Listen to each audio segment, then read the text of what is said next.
Betul, sinyal positif lang bos, balik lang negosiasi lain biar wilayah konflik ada bang, jadi udah nggak ada lanjut.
सिंगापुरिया आज रिंग सिरांगे उराय भयो अरायबो उरां फारां उराय भयो अरायबो उरां फारां हाय मिथिंगा नों बेसे हायना रे हाय मिथिंगा नों बेसे हायना रे हाय मिथिंगा नों बेसे हायना रे हाय मिथिंगा नों बेसे हायना रे हाय मिथिंगा नों बेसे हायना रे हाय मिथिंगा नों बेसे हायना रे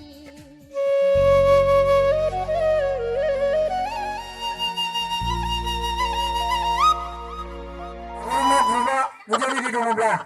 खेबसे सानसेबावनो हायो जों बेनि उनाव जोङो जे बान्था होनो हाबाफारि जों बेयाव आवगायलांसिगोन